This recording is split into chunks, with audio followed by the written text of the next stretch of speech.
Hello, good morning, good afternoon, good evening. Again, depende kung ano oras po kayo nanonood ng YouTube. So today, tuturuan ko naman po kayo kung paano yung Pythagorean Theorem or Pythagorean Theorem. Depende kung gaano kaarte yung nagsasalita. Pero same yon, Pythagorean, same. Same siya ng formula, same siya ng same. Okay. So, ano ba yung Pythagorean Theorem? So, ginagamit po siya sa right triangle. Right triangle. Ano ba yung right triangle? Ayan. So, ang right triangle is isang triangle na merong 90-degree angle sa loob. Na? So, sa Pythagorean Theorem daw, is ito yung formula. A squared plus B squared equals C squared. Okay, ano ibig sabihin yan? So, dito sa triangle, di ba may tatlong sides? So, each letter is isang side. So, yung katabi ng angle, yung katabi ng 90-degree angle is yung A and B. No? Pwede silang magkabaliktad. So, okay lang yan. Then, yung pinaka-mahabang side ng triangle na opposite dun sa 90-degree angle, ang tawag dito is hypotenuse.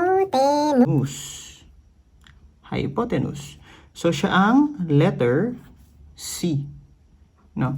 Yan lagi ang pinakamahaba.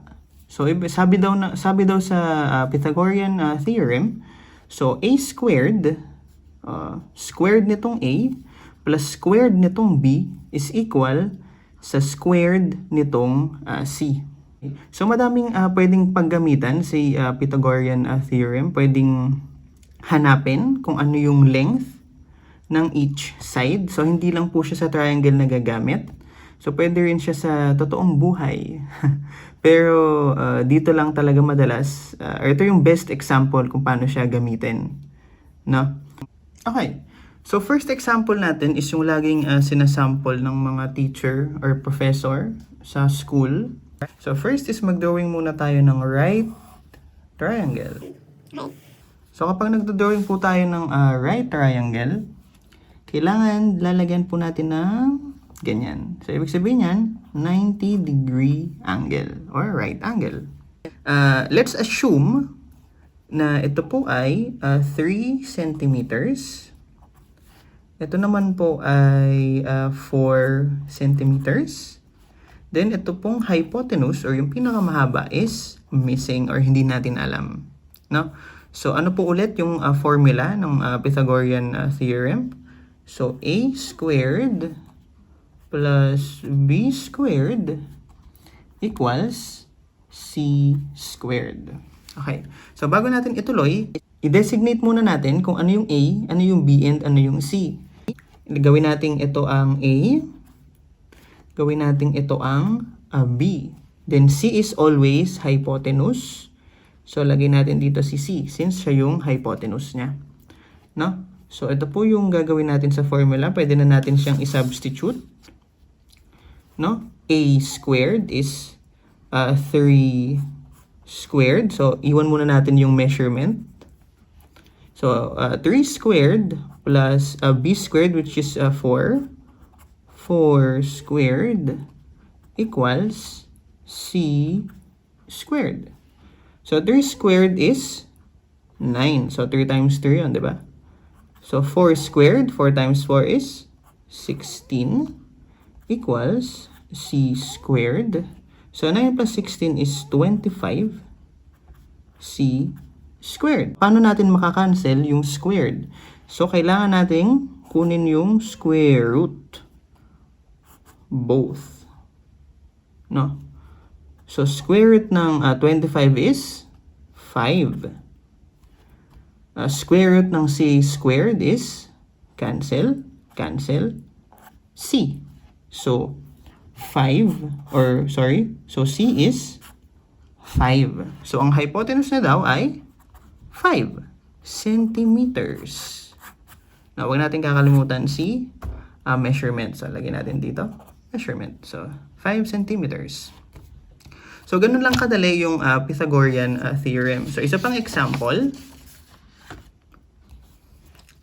So, drawing ulit tayo ng right triangle,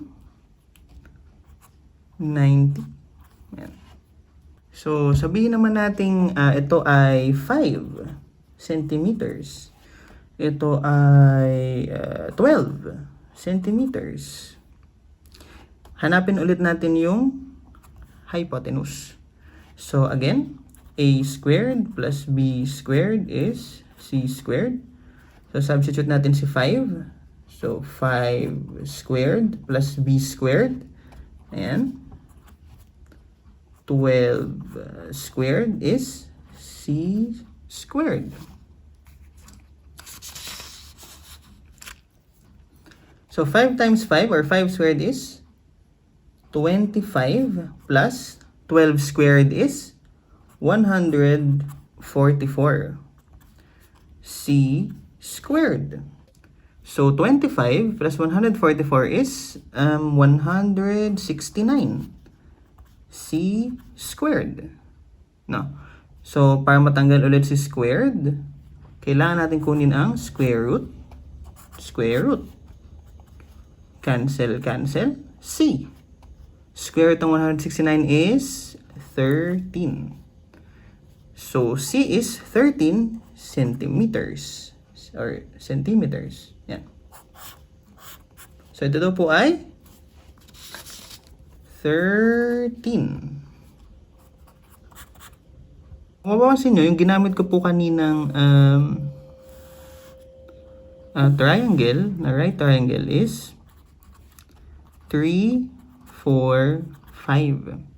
No? Tapos yung sunod na sample dyan is, ang ginamit ko naman is 5, 12, and 13. No? Ito pong dalawang to,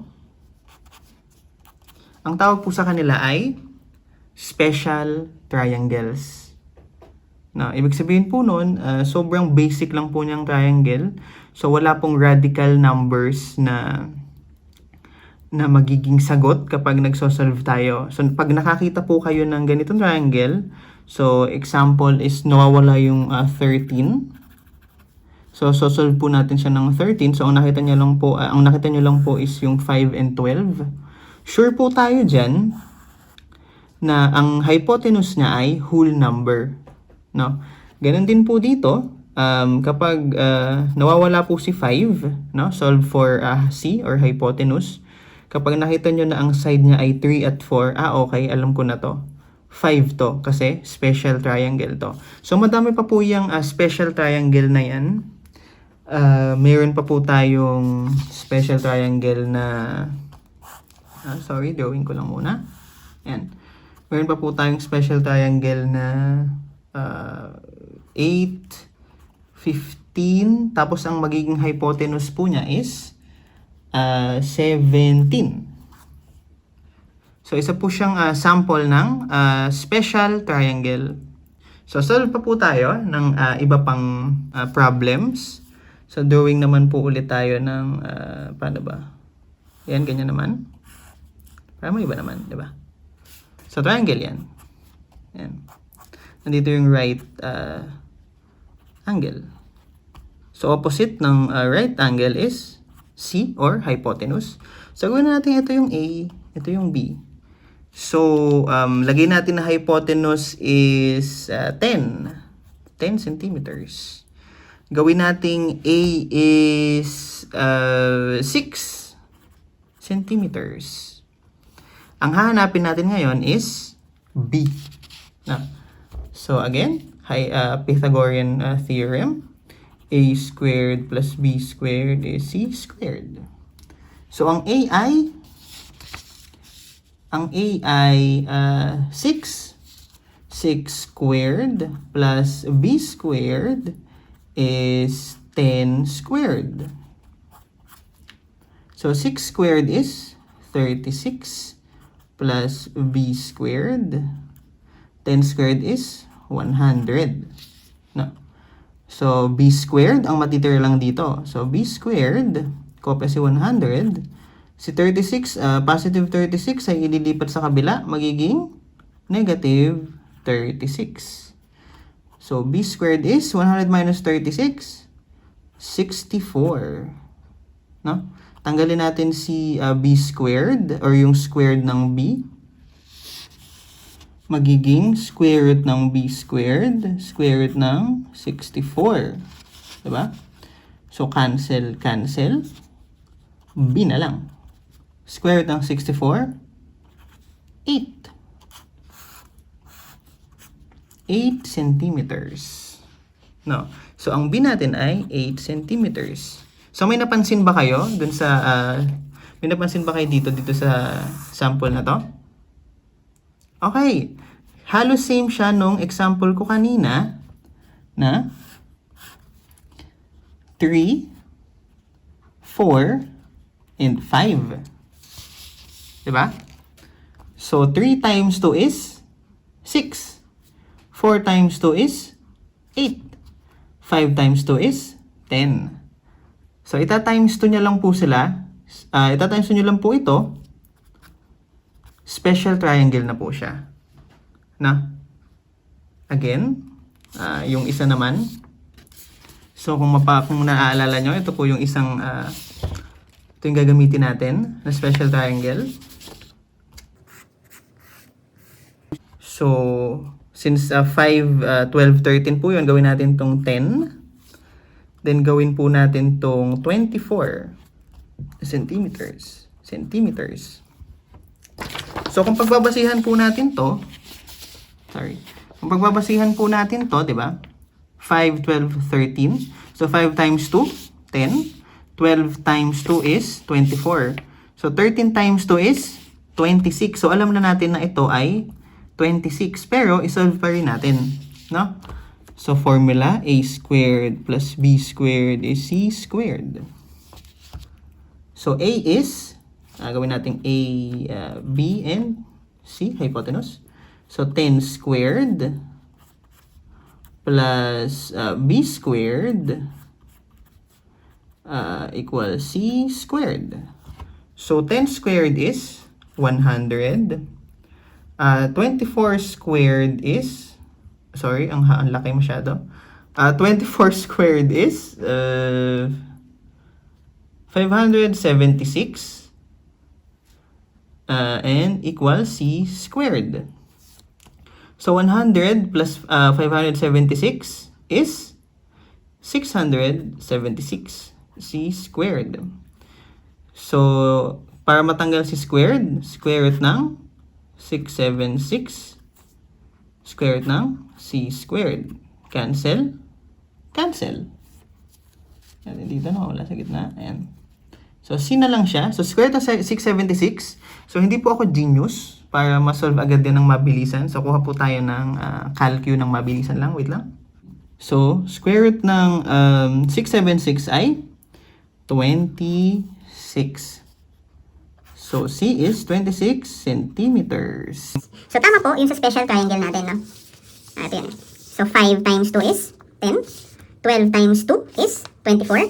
13 times 2 is 26. 26. Na? A special triangle. So, tandaan nyo lang po itong tatlong to. Ayan. So, 3, 4, 5. Pakalaman na lang natin siyang si 3, 4, 5, si 5, 12, 13, and si 8, 15, 17. Sorry. Si 8, 15, 17. na.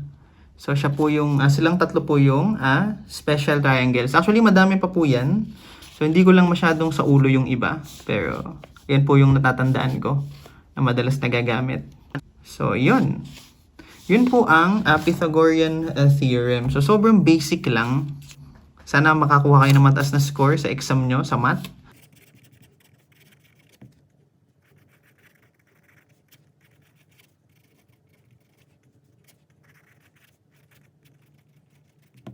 Maraming salamat and Depende kung ano oras po kayo nanonood sa YouTube.